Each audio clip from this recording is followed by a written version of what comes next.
Hello and welcome to another brand new episode of Cinema Savvy News. It is myself, George. Today I'm joined by Christopher Garner. We are missing Tate, who we don't know where he is at the minute. Napping's kind of my excuse normally, but he hasn't said anything, so we don't know where Tate is. But if he comes on, then we'll send him a message and get him on. But maybe he's been taken by Pennywise. Like, we need one of those missing posters from It with Tate's face on there.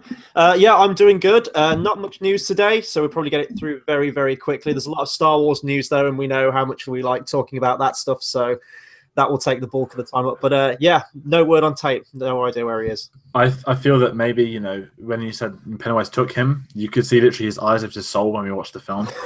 Like, basically, if people don't know, this isn't a spoiler, it's in a trailer. The scene where Pennywise emerged from the water, we kind of had this trick where I spent like 10 minutes trying to like slyly slide down my chair and to grab Tate's leg in the scene, but it looked really obvious because I was 2 seats away. So instead, he saw me fail. He's like, "Ha!" He laughed, and then you did it 5 minutes later, and he just crapped himself. It was fucking hilarious. We have a lot to talk about it later. Yeah. I still hate the choice of the name of the film being It because it's a nightmare to type and talk about. But let's begin with some news. Yes, so I mean, we always have to do this. It's awkward to segue away from it, but we have had another celebrity death in the acting world this week with Frank Vincent, who passed away at the age of 78, although on Wikipedia it has it down at the age of 80, so I don't really know what to believe right now. We'll go with both, but he's been in The Sopranos, mostly with that kind of crime and mob movies. He's been in a lot of Scorsese movies. He's been in Raging Bull, Goodfellas, and Casino. It's been a while since I've seen both of those movies or any of those Scorsese movies, so I can't really place him out of that.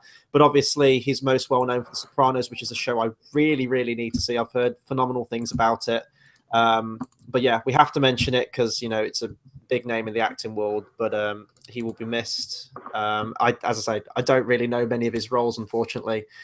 And now we've got to do the awkward segue where we get into the main news, where we talk about Star Wars and JJ Abrams. Yeah, and I'll be the one that does that move. We did a special breaking news episode last week. It was a lot of fun. It was almost like the victory celebration of Colin Trevorrow's sacking. Like, it wasn't the Death Star in the sky that blew up; it was just his career. And there we were playing the bongo drums. And as we both said, you know, Lucasfilm aren't dumb. They're going to have a replacement lined up. They'll have it done within a fortnight, and they had it done, I believe, inside 8 days. And it was one of the two names who that everyone was saying, JJ Abrams. Yes, the one that did Episode 7, Star Trek, plenty of other things. He is going to be co-writing Episode 9, and he will be directing Episode 9. And there's before we go into JJ, we've kind of got a couple of other minor Episode 9 things to talk about. So they also announced that Chris Terrio, who wrote Argo, who won the Oscar actually for writing Argo, is co-writing it with JJ Abrams. His CV does include Batman v Superman. However, he seems to be tied into Ben Affleck.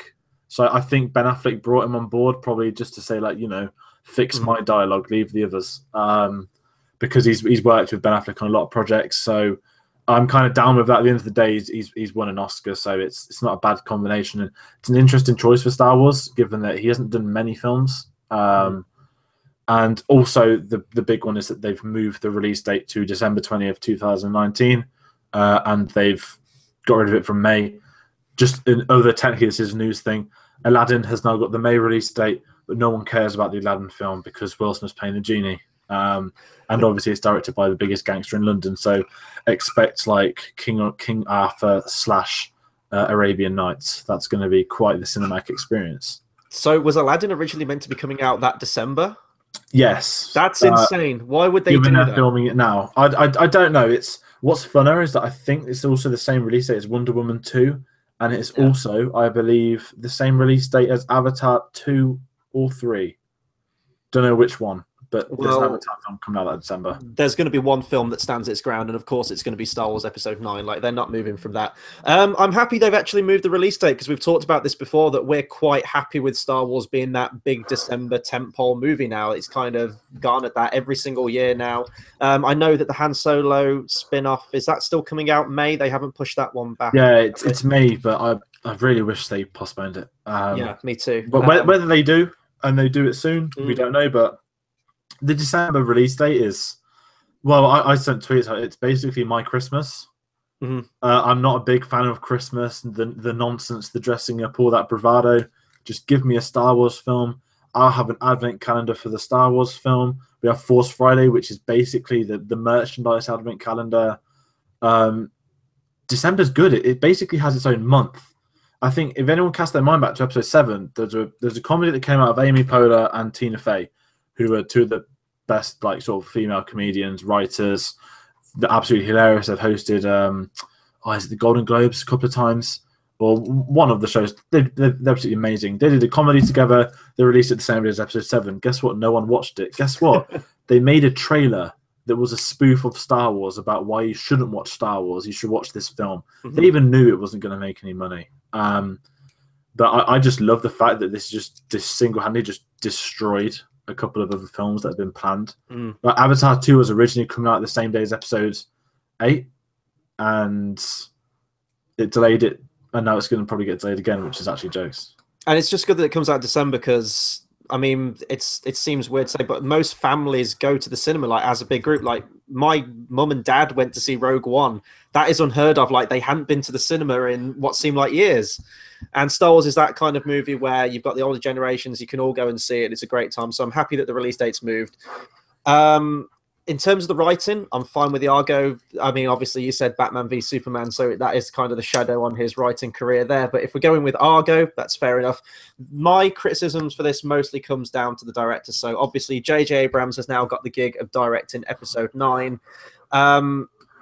It makes sense that they didn't go with Rian Johnson because he said that he would have come back to do 1 in a heartbeat, but he has just finished 8 and it would be straight into production on 9. Maybe he felt like creatively he needed that break away from Star Wars like JJ has had. Everyone probably knows on the channel right now that I am not the biggest fan of Force Awakens. In fact, I very, very much dislike that movie for countless reasons. You can watch our review on that. And I was actually shocked to see how divisive the comments have been regarding him coming back for this, because I remember when Force Awakens first came out, I spoke out that I didn't like the movie. Even with you and Tate, I seemed like I was being, like, shut up, Chris, you don't know what you're talking about. This is Star Wars. Star Wars is back. Be quiet. But now it seems like people have, not everyone, of course, everyone, a lot of people still do like Force Awakens. Of course they do. But a lot more people have been critical of Force Awakens now. The fact that it more or less is a retread of the old one, and people are concerned about this with The Last Jedi, and maybe even more so with Episode 9 with JJ coming back. But you did send me a comment, and I agree with that, he's going to know all the criticisms. He's going to look at the internet. He's going to see things like that. And Episode 9, he will have to step up his game. He will have to do something different. If that's the case, I'm fine with it. I'm just going with what he did with Force Awakens. I wish they'd have gone with a different director. I love episode 7, and that review was one of the most, probably for you, one of the hardest things you ever had to sit through on this channel. And at the time it was untouchable, and I did say that the criticism, it was very, very similar to episode 4. And that's in terms of there are similarities with it, and there are going to be some minor ones, like we said before we hit record. In episode 8, it's got a Jedi Master on his own training Jedi. That I'm not bothered with, and I think that's taking it too far. But with the episode 7 stuff, looking back, I loved it. I liked Rogue One more, but I feel that was because Rogue One was fresher in terms of it wasn't the original trilogy. It wasn't an episodic film. Rogue One was just ballsy, and that's its own thing. It's a spin-off film. It's not an episode film. I think that's what everyone kind of agrees with.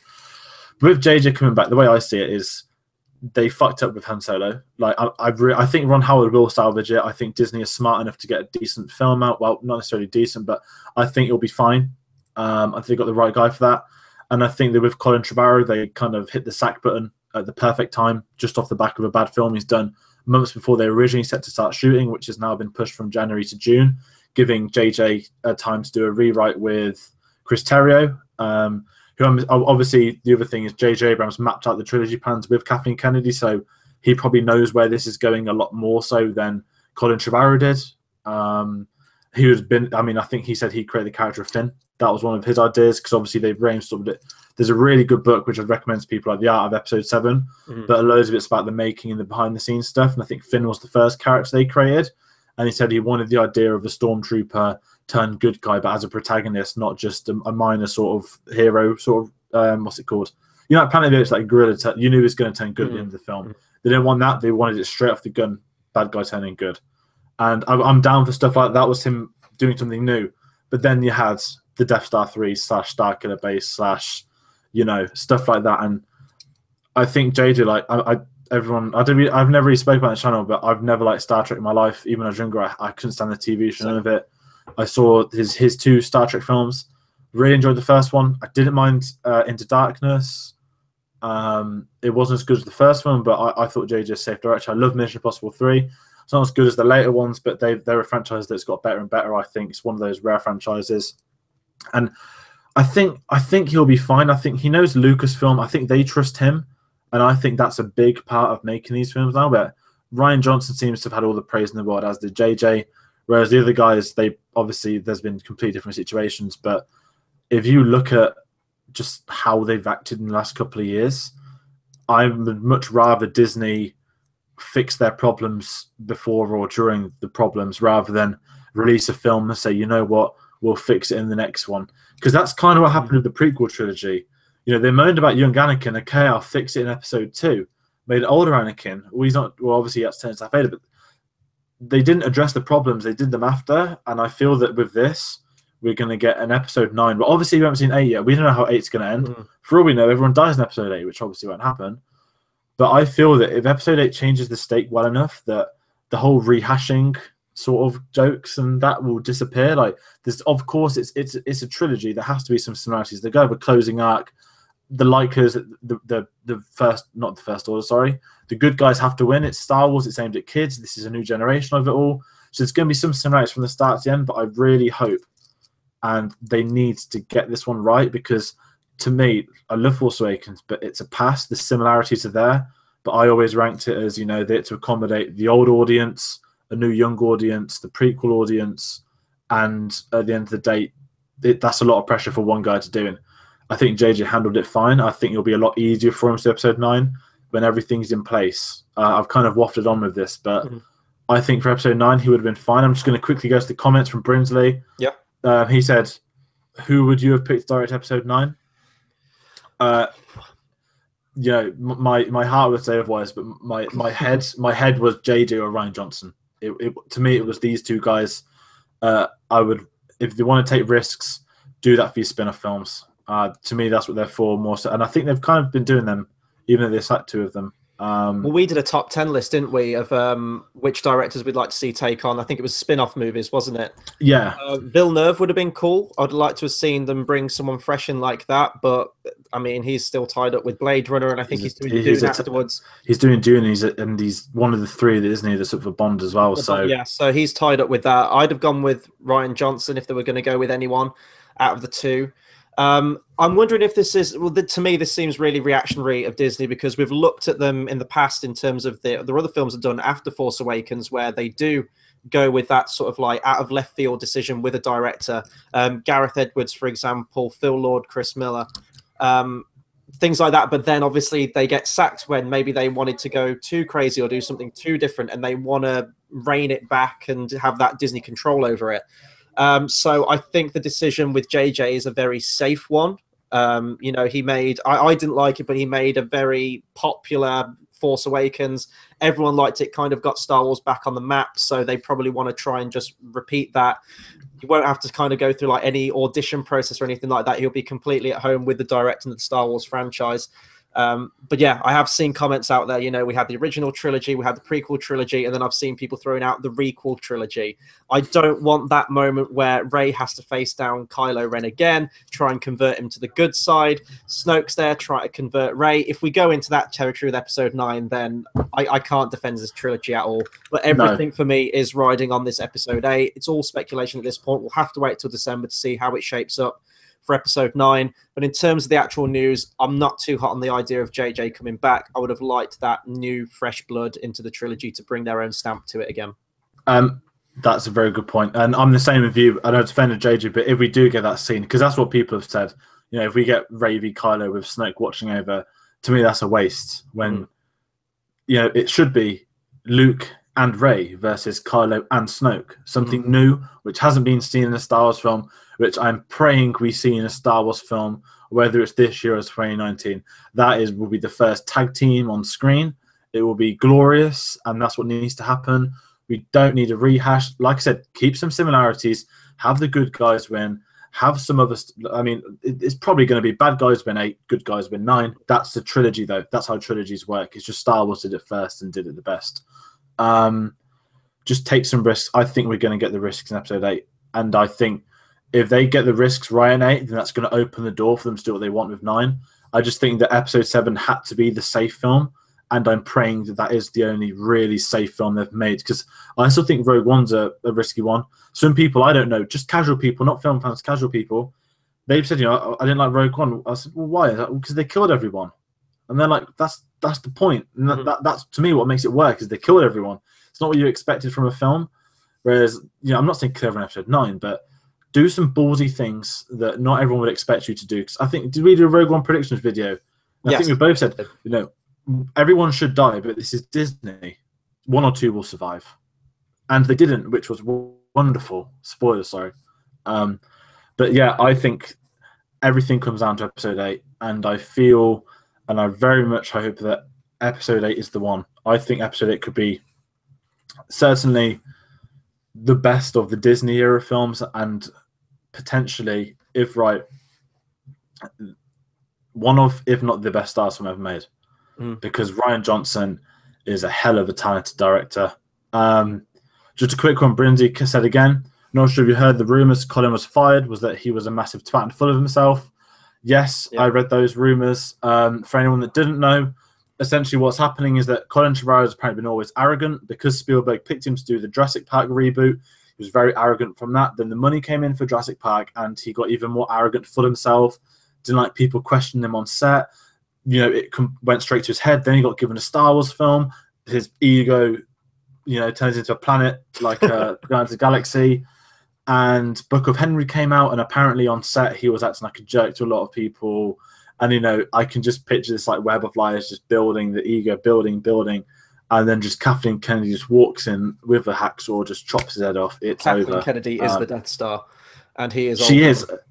Yes, that's exactly what I put in the chat, and I'm not surprised he's that arrogant. There's something very sly about him from his interviews and stuff, and how he'd react and stuff. But we're all happy he's gone. We shouldn't cherish in someone losing their job, but sometimes people don't deserve the jobs they get, and that's a prime example of one.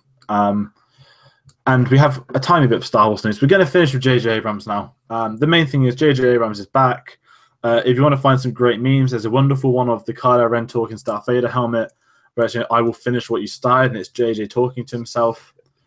And there's another one of Kathleen Kennedy's JJ Abrams, a picture of Director Krennic, where he says, I need you to come back. The project has stalled. That probably actually epitomizes everything that's been said. But Star Wars, that's been a big part of today. The minor one, this is actually quite fun, I think. Rian Johnson did a sort of an interview in Japan this week, just promoting the film. No new trailers or anything like that. But he did say, Joseph Gordon-Levitt has a cameo in episode 8. He's going to be voicing one of the creatures in Canto Bight, which is the casino kind of planet. I love these little celebrity cameos, but you got to listen to the voice. It makes it funner. And obviously, Joseph Gordon-Levitt was in Brick. He was in Looper. So he's worked with him on his other films. So it's really nice when they always bring their old sort of mates back for a little role. Like episode 7 had a ton of Lost people and JJ Abrams people. I love Joseph Gordon-Levitt, and he famously dressed up as Yoda to the premiere of episode 7. And if you don't believe me, just search Joseph Gordon-Levitt Yoda. He literally walked down the red carpet with green face paint as Yoda. It was absolutely incredible. Yeah, and we had Daniel Craig playing the Stormtrooper in Force Awakens, and it wasn't completely like on the nose, like this is this guy. If anyone just watches it, wasn't in the know, wasn't clued up that they were going to do a cameo in the first place, no one would notice it. They're really fun. I don't think Rogue One had one. I think it's just the episodic ones they're doing with the cameos so far anyway. Yeah, there was I know Gareth Edwards had a cameo. He was the rebel soldier that pulls the lever, because he made a joke that without his character, Star Wars doesn't happen. Yeah, not as many with Rogue One, I guess. There was a couple of like voice roles and stuff with the animated stuff, but Rogue One was very different. But yeah, That's what I loved episode 7. It's just, I think it became not in a bad way. It became like Marvel, where like Michael Giacchino had a cameo as the stormtrooper that drags Poe Dameron over, and it was when the film comes out, all these amazing things are coming out. I love it. And also quickly, episode 9 will be very interesting. Will John Williams retire from soundtracks after episode 8 because he's not composing Spielberg's next few films? He's doing Indy 5, isn't he? It hasn't been confirmed yet. The only two people in Indy 5 right now are Steven Spielberg and Harrison Ford, and the writer. I mean, it's morbid to talk about. I don't not in that situation. No. But not like that. I mean, if he will openly retire and say episode 8 is the final Star Wars film ever made, or it's got to be 9. It has to be 9. I want it to be 9. I really want it to be 9. It'd be perfect. It'd be a perfect send off. He'd get all. He'd get. You know, we know how Oscars work. He'd get just one for finishing Star Wars. I will say this. We've just literally, because I mentioned a minute ago, if for some reason they don't want him or he doesn't want to come back for the next film, get Michael Giacchino in. He's worked with JJ on so much. He's a wonderful composer, and he made an insane Star Wars soundtrack inside 6 weeks. Yeah, and he had one of the best songs ever in Star Wars composing, which is insane. Inside 6 weeks. I preferred it to the Force Awakens soundtrack. In all honesty, like to me, there were more memorable themes in Rogue One. There were. The Force Awakens was good, but Rogue One was better. I won't lie with that in terms of film and soundtrack. But I'd love John Williams to complete the trilogy. But if not, Michael Giacchino, because he is the next John Williams. Yeah. He's already took Jurassic Park from him. But yeah, should we stop talking about Star Wars for a bit? But we don't have much other news. Star Wars wins every time. People just remember that. There will be a trailer soon, so this isn't the last time we're going to speak about Star Wars till December. I think it's comic book movie news from here on in, isn't it? Pretty much until we get to box office breakdown. I kind of guess so. It's a rather dead news week. We have an image of Hellboy, and I believe you know who's playing him. I've never seen Strange Things, but he's in that. David Harbour, yeah, he plays. Oh God, I can't remember the guy's. Hopper, I think he's called in Stranger Things. Great character, and I think I've seen the actor in a few other things as well. But my God, this picture was released from Hellboy, and I mean, you look at it, it's completely Hellboy. It's straight off the page. It's very similar to Ron Perlman's one, but I think you summed it up best in that when you look back at Ron Perlman's one, don't get me wrong, the makeup, costume, everything like that on that old one was fantastic, but it did feel very cartoony. This feels much more at home to this new R-rated reboot they're doing or readaptation of the source material. But David Harbour's like completely unrecognizable, not just under the makeup, but in terms of the physique. Like that has to be a suit. Because if you see him in Stranger Things, that guy is just rocking the dad bod, straight up dad bod mode with that. And then this guy shows up and he's like Arnold Schwarzenegger. He's ripped, he's shredded, he's huge. Yeah, but if we're just going on image, I mean, we don't know performance, everything like that. But if we're just going purely on image, that's absolutely Hellboy. I am now completely on board for this film. It looks incredible. When I first saw it, I wasn't sure if they were going to go motion capture. It looked like the orc from oh god, what was it called? World of Warcraft that came out last year. When the first image came out of that, I wasn't sure whether it was, a puppet, makeup, CGI. Turned out it was motion capture, so I wasn't sure if they were going to do the same with this. But I think with a character like that that's going to have so much screen time, it's best to just go with makeup with Hellboy. And I mean, they've got it down. Looks incredible. Yeah, I mean, as someone that hasn't seen the original two, all I know is the face of Ron Perlman, and it's basically Ron Perlman. He's got one of those faces, hasn't he? That's why he plays so many. Yeah, he plays so many things, and this guy, I haven't seen Stranger Things, I haven't seen him in anything, to be fair. And I saw that picture, like he looks like a bit like Ron Perlman, which that's not a bad thing. He looks like Hellboy, but obviously it's one of those like Hellboy is Ron Perlman to some people, that kind of thing. Mm-hmm. He's got like the face, and then his physique is like, that's not like an over-the-top red sort of rubber costume on him.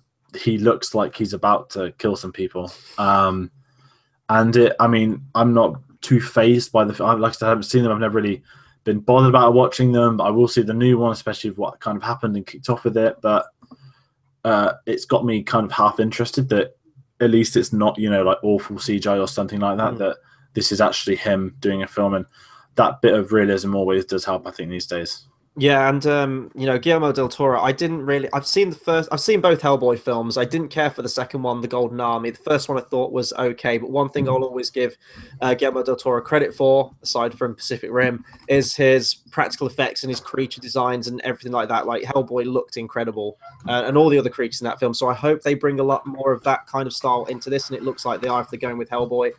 But you know, Hellboy is just a character where you can't really break the mold all that much in terms of his appearance. Like, I mean, he does look like Ron Perlman, but it's not like, you know, Joker, or, you know, if you have Batman, you can change the suit or anything. Like Hellboy is pretty much Hellboy. You can't really change it up all that much. Going on an initial image though, like whatever workout regimen David Harbour was on, like please give me that workout routine, because by God, it's incredible, the transformation there. But yeah, no, I'm looking forward to it. Next up, we have Wonder Woman. Patty Jenkins is officially confirmed for Wonder Woman 2, although it was spoken about. I feel like we've confirmed this like at least on three different news shows. Yeah, and I've seen this happen every couple of weeks. Oh, she's almost signed. She has now signed. The hype can stop. We can stop going on about it until just as it comes out. She's officially confirmed for Wonder Woman 2. They're having contract negotiations that were obviously going on far too long. And what's come out from this, she's going to direct it. She'll be co-writing it with Jeff Johns, who's basically their version of Kevin Feige from now on, although it's too late. And someone else who just wrote Expendables 1. That's all I can tell you. And she'll be producing it as well. So that's all kind of common ground that everyone knew would happen. And what we also knew would happen was she'll be the highest ever paid female director. She will earn between $7 to $9 million. She apparently earned $1 million for Wonder Woman 1.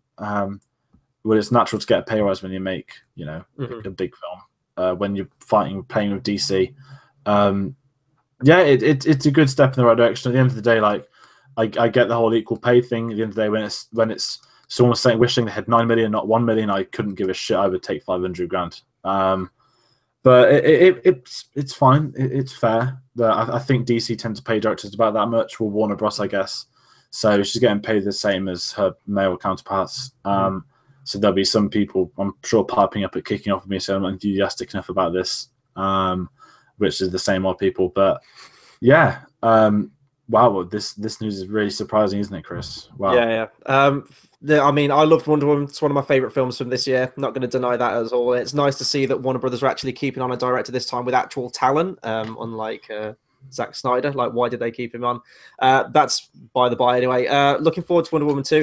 It's interesting that they've got the guy who wrote Expendables 1. Now, don't get me wrong, I love Expendables. Expendables 2 is the movie, though, but the first one, Expendables 1, in terms of the writing department, it's not all that great, is it? Let's be fair. Like, you go and see that movie for one reason only. You go and see these old timers just like shooting the shit for like 2 hours, hour and a half, whatever it is.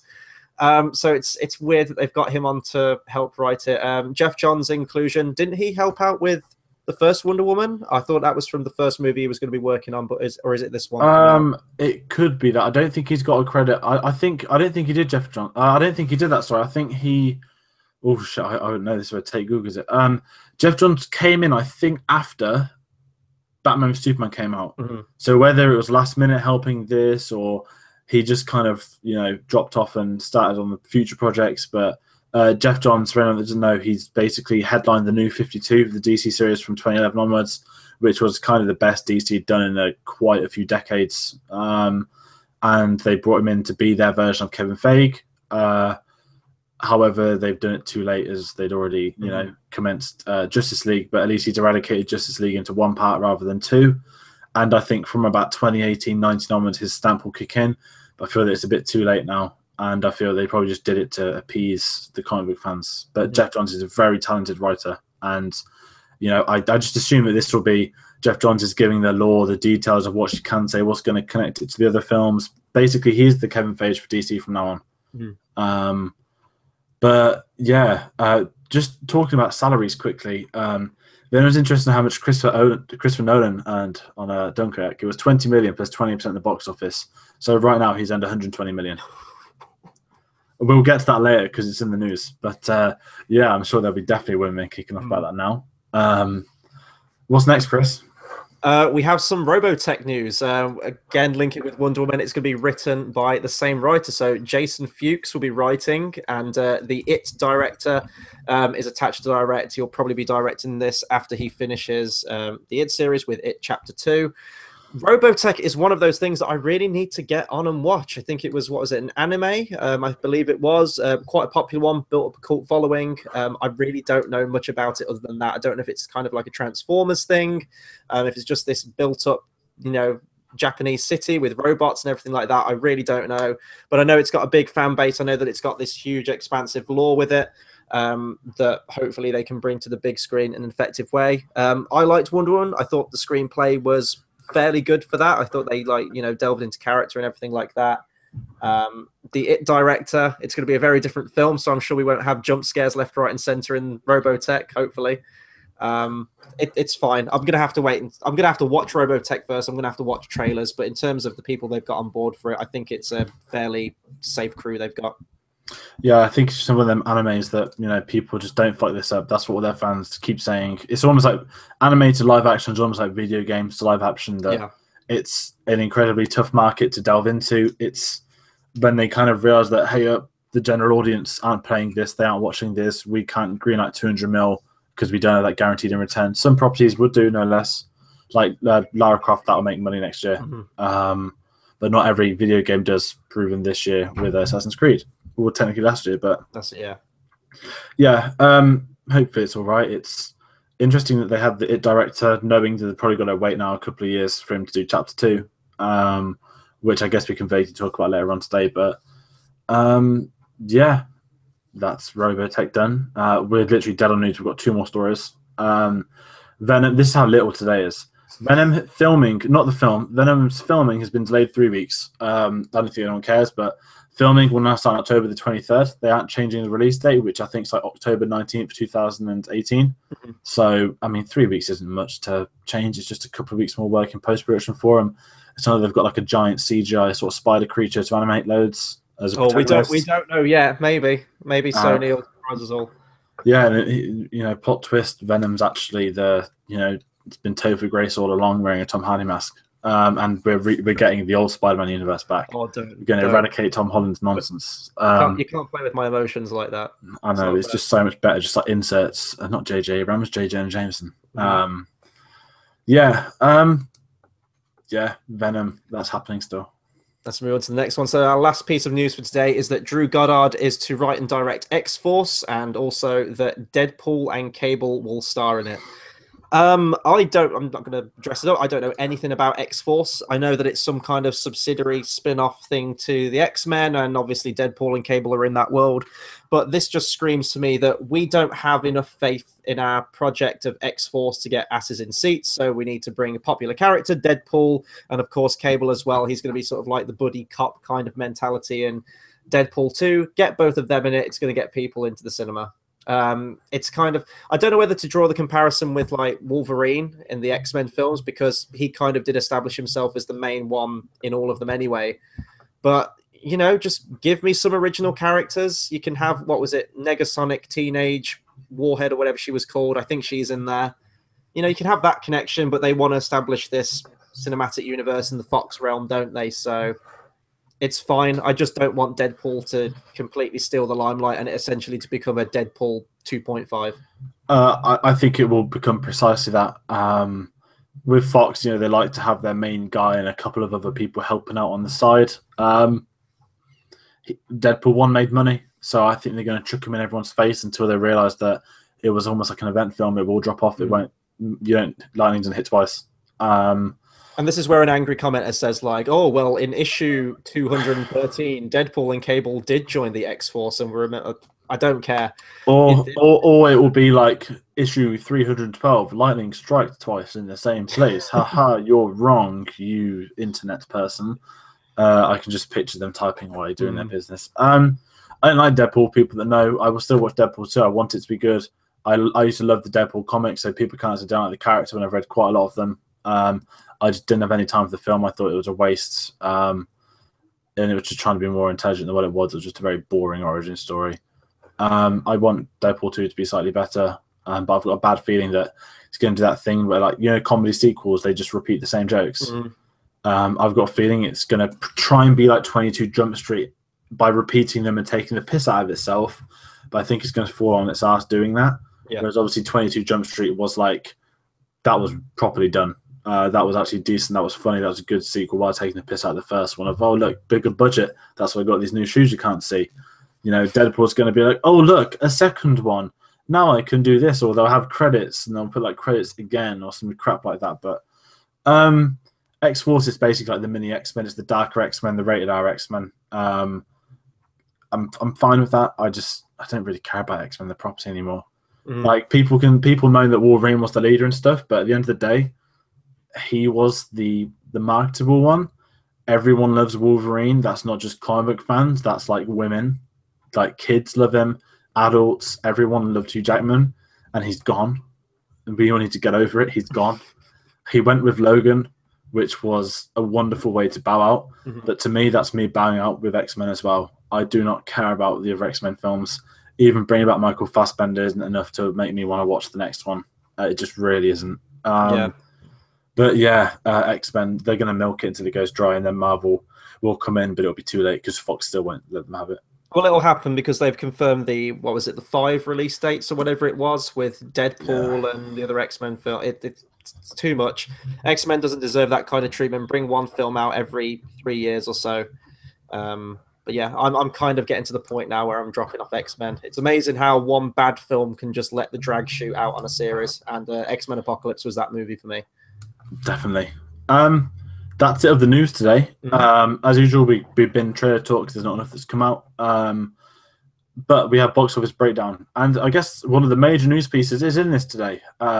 It's, you know, that horror film that everyone's talking about, that everyone's seen. Yes, scary clowns. Are you afraid? No, because they're just grown men dressing up like paedophiles. It has entered the box office at number 1, and it is breaking records everywhere. I'm just trying to keep talking while you keep laughing.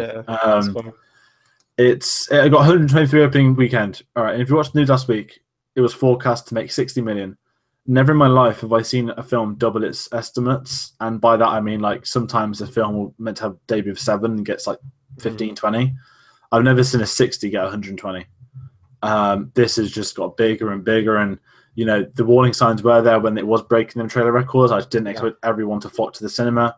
Even for midnight, you know, it was half full, but we don't get midnights often in England, and that's why a half full midnight in a big screen like ours, I was shocked it was like that, because I've been to midnights where there's been like 10 people before. But yeah, it's now the highest ever opening for a horror film, and it's also the highest ever opening for a rated R film in America, which is beaten Deadpool's record. So I will commend Pennywise on that. I thought it was funnier than Deadpool, by the way. I will say that. It was definitely funnier than Deadpool. We had a good time. It was a good laugh. We said it was, you know, a very sort of average movie. It was fine, but honestly, it's one of the most enjoyable cinema-going experiences I've had this year. I mean, as you said, like the warning signs with the trailer that came out, I'm kind of like blown over with how popular this film was, because essentially, I mean, I know it was a novel, but to my knowledge, like the biggest legacy of it is that kind of crummy, very cheesy 1990 mini-series with Tim Curry. Like, Tim Curry to me is the legacy of it, so I was really surprised that everyone sort of took to this thing. I've mentioned it before as well. Comments on my reaction videos that I did to it were very passionate fans of it. So I mean, the fan base was there, and the box office absolutely shows. Even now on Facebook, like, you know how you have that function where you can say is going to see, is watching. The amount of people on my newsfeed that are still going to see it multiple times as well. It's quite amazing. I mean, I wonder what the box office takers would have been like if they'd have released this in October around Halloween weekend. But I think they release it at a fair time. September's pretty dead usually, and I think they brought it out at a perfect time. But never in my life would I expect that this film would have got to that level, especially to achieve all those, you know, highest grossing opening weekend for a horror film, R-rated. It's huge. I don't know whether it's justified or whether it's earned based on the film itself, but you know, people have really took to this thing, and I'm sure that when it too comes out, that's going to be huge as well. I think it has the 3rd highest opening weekend of the year. I may be wrong, but I think it is. We've got Beauty and the Beast number 1, and then Guardians number 2. You know, Spider-Man 117, it beat Spider-Man's opening weekend. That's mental when you think about it. Beat Wonder Woman, it's beat Dunkirk, it's beat all of these films. It's been a phenomenon in America. And Brent has just commented saying, you know how happy I am for its success. Even if you've never seen the original, everyone knows Tim Curry's performance of Pennywise. That's precisely true. I haven't seen all the miniatures, but I've seen loads of clips of it before. I think everyone does. He's that clown guy. But that's what people would think as a kid. You'd see picture, oh, look, it's a clown. And it's really not that kind of clown you're thinking of. But to me, like, just summed up, it was a well-made film. It's just, as someone that doesn't like horror films, isn't fazed by them, that's why my experience of horror films, I very much don't like them, because I feel like I'm wasting my time with them. And we've kind of said that in the review before, like, it's better made than most horror films. It's probably, I mean, I don't watch many, but I think The Conjuring was the last, like, half-decent one I watched, and I'd say it was the best one I've seen since then. It probably is better than that, but at the end of the day, it's just nothing scary to me. But I am happy in a way that, you know, there are people happy for it, that, you know, it's finally a not they didn't kill the black guy first, they didn't do this, they didn't alter a book to suit the modern audience, they didn't change things around because they wanted it to be like this. I haven't read the book, but the adaptation I was chatting to my friends at work, you know, they've been out and seen it, and a lot of people have been attached to it, and I just think that it's going to leave a big legacy behind now, and it might pave the way for better horror films now, and for directors to come in and not make a stamp of doing things differently, but take a bit more time and consideration about projects, about what they want to do with their horror. Because yes, there were tons of jump scares, but at least it would build up tensions like some of the films don't do. In a film, you turn a door and, you know, oh my God, it's there, frightening. That's the scariest thing I've seen all year. That's like the trailers. Whereas with this, you know, they'd build up scenes, the scenes with like everything, the mise en scene, stuff like it was fine. It just, as a non-horror fan, it just didn't mean anything to me. But I appreciate it was better than most. But I am kind of happy to a degree for its success. Like, the box office has been dead. I think that film made more money than I think the last 3 weekends combined, maybe something like that. It's ridiculous. But it's going to keep making money. It's going to retain this week. We'll guess that later. But look at the release date. You know, September, perfect time to do it. October would be too Halloweenish for it. But you know, when we spoke about before on the news, Planet of the Apes made no money because they had a stupid release date. Planet of the Apes had a September release date or in August. It would have flown. It would have made so much more money, but they fucked that one up. Whereas they brought out at the perfect time. Yeah, absolutely. The next one, Home Again, enters at number 2 with 8 million. Remind me of this movie, Home Again. I don't know. I think it's got Reese Witherspoon in. That's all we know. It's not out in England. I won't lie. It's come out, but the box office is still dead. I think it's one of the lowest grossing summers in a while. I think certainly down on last year, which was mega. There's literally nothing else worth mentioning. Everything was like between like 8 and 3 mil. Like Dunkirk whacked in 1.8 million. But still in there. We do have 2 notable things. My schedule says Dunkirk's about to cross 500 mil worldwide. Confirmed during this live stream from Variety last night, Dunkirk crossed 500 million worldwide. For those when I was talking about money earlier, Christopher Nolan's salary for the film was $20 million plus 20% of whatever the film makes after it's come out of cinemas. If it's on 500 million, if you do some basic maths, people, you'll understand that that's 100 million that he gets, plus his normal 20 mil. So he's basically just been paid the budget of the film for his wage. I love this guy, but what makes me even more happy is that not some patriotic nonsense that like the Americans start shouting like USA, USA. Basically a British film about a British war piece, that kind of thing, making big money worldwide. This didn't even well in China. I think it's got about 47, 50 million in China. They loved it. You wouldn't think they would, but they loved it. It's nice to see a film like this get 500 mil. And yeah, it's not a billion. It's not, you know, it's not its highest grossing film, but it's original to a degree. And it's almost an experiment, and I think it helped having the IMAX and stuff. And he brought out it was a low summer, but he brought that out in a July release date, and they were very clever because he kind of got August, just like we said it would do. It would still make money each week. Yes, it would drop off, but only ever so slightly. It kept building and building. It lasted, and I think that's what a good director can do. Absolutely. I mean, people showed up for this thing. I mean, I went for my first ever IMAX experience with this one. Nolan just carries that kind of, you know, gravitas now with his director. I mean, in terms of showings, there's still loads of showings for Dunkirk at my local cinema. People are still going to see this movie. I'm pleased that it's crossed that. We knew it probably wouldn't get up there with the likes of Inception or things like that have come out before. I don't remember how much Interstellar made. I think it still probably made about 600, 700 maybe. Yeah, I think Interstellar was I think it was about 680. Yeah. But very different genre and budget with it as well. Very different release date to November. But I think that's been I won't lie, I thought this film made between like 300 and 400 mil. It did a lot better outside of England than I thought it would do. Yeah, and I think Nolan's just at that stage now where he probably won't get a flop. If he does, it'll be really interesting to see what that movie is. But I mean, he's on a roll at the minute, isn't he, the guy? Really looking forward to seeing what he does next. But yeah, Dunkirk, glad that it's got over 500 mil. And speaking of films that we hated, Spider-Man / Iron Man 4 / Avengers Boy / whatever the hell you want to call it / Peter Parker's Day Off. I don't know. We were laughing a couple of months ago because it hadn't made any money. It was the lowest grossing Spider-Man film as of like a month ago, which was jokes. China. Yeah. And obviously it picked up a little bit, and it got a 70 mil opening in China, and it took it to 823 million worldwide. Do you think of all the hungry mouths that could have been fed with that kind of money had Spider-Man Homecoming? And there's like a billion of them as well. Well, I shouldn't have said that. Wow. Oh, well, I don't care. It's still not even the highest grossing Spider-Man film, which is just absolutely amazing. Like, you can stick Iron Man in this film. You can stick the Avengers logo everywhere. You can stick a new young Peter Parker. You can bring out Angela. You can do whatever the hell you want. Dancing emo Peter Parker made more money than Tom Holland's Spider-Man film did. Goddamn right, because Spider-Man 3 is a better movie than Spider-Man Homecoming. People forget that a lot of older people, not us, like I'm talking like parents, like my parents took me to Spider-Man films. When they rebooted it with Amazing Spider-Man, they didn't want to watch it. Not just them, but a lot of people, because they made a lot less money than the originals. And it was like, why are they rebooting Spider-Man?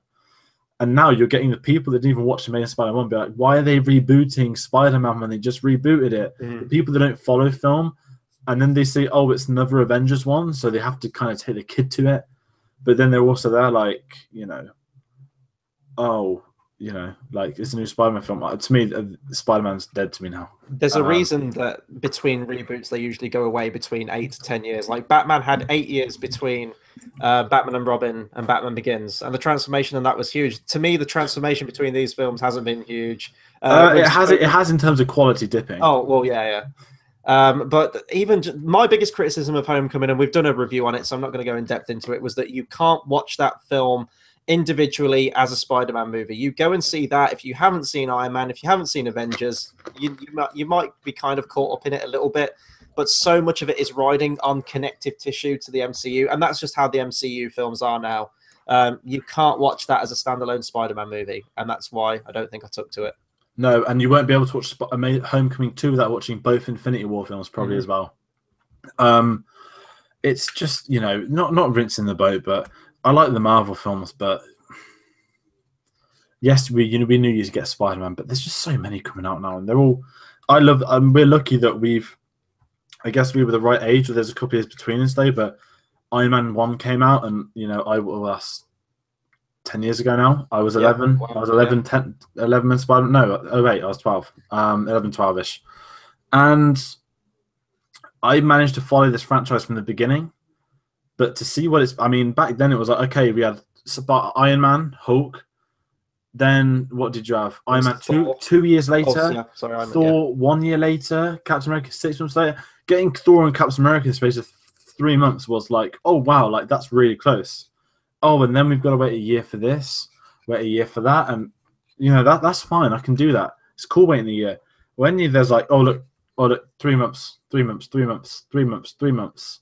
I was like, oh no, but in this 3 months, I've also had a DCU film, we've had an X-Men film, we've got this film, we've got this, that, the other.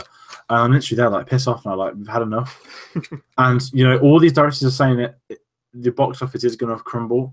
And I've said it for months. This will, after Infinity War's done and dusted, I think a lot of people will drop off. Yeah. I think they'll kill a lot of favourite characters, and people won't understand the implications that a general audience takes these franchises. and they want Spider-Man to be the leader of this new franchise. But if he can't even gross more than Iron Man 3 4 years after Iron Man 3's come out, and the entirety of the advertising was about Iron Man, then they're in a bad situation. And you just know they're going to trick Benedict Cumberbatch into Homecoming 2, or just whoever's the most marketable Avenger at the time. Yeah. Really, honestly, fuck this film. Absolutely. It's just the way of everything, whether it's the music industry, film industry. They get a good thing, they will like prostitute that thing out, give it all it's got, get all the money from it, and when it dried, they'll throw it to the wayside and something else will come along. It's a fad, let's be honest. It is a fad, the superhero craze at the minute. We're kind of riding high on it at the minute, but I agree. Here we go. So when Homecoming's done and dusted, because it was a success, and so was Stranger Things, thus we create Spider-Boy, where he's 10 years old and he has to fight. Or if we're still in the politically correct age, we will have Spider-Gwen, which apparently is a comic book now. Mm-hmm. So be prepared for that gender switch. I think most of the Avengers currently in the I mean, I don't follow comics. I think Iron Man's currently a woman. Thor's a woman now. Does it go to Natalie Portman's character? I don't know, but there are 43 genders. So there are 43 incarnations on the big screen to get. Oh, wow, we're getting so much flack for this. This gets like you said it, not me. I did say it. I'm only repeating the truth of what I see on Facebook. There are 43 genders. Just go to the weekend preview, because this is getting to a very different conversation. Yeah. It's going to retain the box office with $50 million. Not a bad second week, considering they predicted that for its first week. About 50% drop, nothing too bad.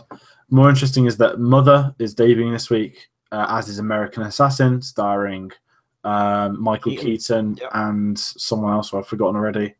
They're both going to be fighting for number 2 of 10 to 15 mil. Again, I know they've had It Out. That's another really low opening weekend. And I get it is that time of the year where you get the odd blockbuster every couple of weeks or something. But Mother is an Aronofsky film. It's not expected to make much. But compared to the trailer, the initial reactions have been very underwhelming. And there's been a couple of dramas. I think got booed at Toronto recently. I think like Aronofsky went out and handed people like The Mother's Prayer before the screening, like trying to make out some really like edgy 4D experience. When really it's just going to be a film like them messing with Jennifer Lawrence's head for an hour and a half. Yeah. See, I'm looking forward to Mother. I mean, the trailers that I've seen, I think it looks incredible. I do like Aronofsky, and I've watched a couple of reviews. It's straight because they don't outright say it's fantastic, but they say that it leaves an impact on you and like it makes you think about it. I don't know if it's going to be like really pretentious and up its own arse and things like that, because I don't really usually gravitate towards movies like that. American Assassin I'm seeing purely because of Michael Keaton, and I think I'm kind of overdue for an action film. So I'll be seeing both of those at the weekend. Also got Victoria and Abdul out as well in the UK, the new Judi Dench film, which it might be like one. It seems like that's going to be an old-timer movie, in all honesty. I don't know whether I'll see that one. Looking forward to Mother.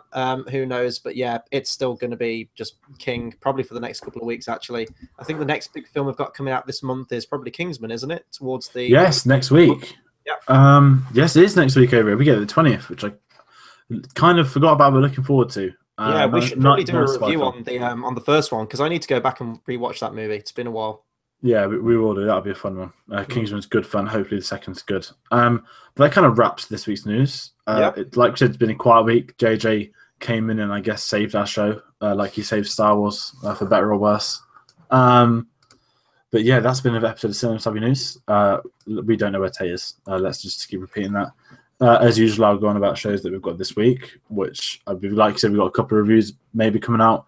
I believe that we have Thoughts on Film coming out tomorrow, which will be very interesting as that comes out. Then we've got, obviously, Kingsman review next week, Kingsman 2 review next week, and I think we still want to do a Battle of the Brackets, we said in September at some point. Something to do with spy films. We don't know for sure yet, but we need one of these coming soon. But there's a Game of Thrones speculation as well at some point, which we might be a bit overdue for at this point. Yes, but I'd say just wait a year. Say wait a year. Yeah. But someone wants out now. So, well, that was meant to be last weekend, but oh well. We watched it instead, which was much funner. Watch it. You've already seen it. Right, let's sign off. Not like that. Make sure you like, comment, subscribe, hit the bell. Them favourite words that Tate goes on about.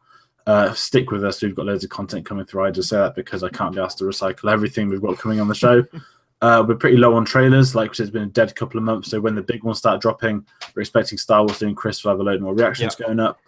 But in the meantime, I can guarantee that the next time you see me will be next Thursday on another episode of the news, unless our Kingsman's reviews are out before then. So I'm just going to say thanks for listening. Have a good one, especially all those commenting. It's always good fun.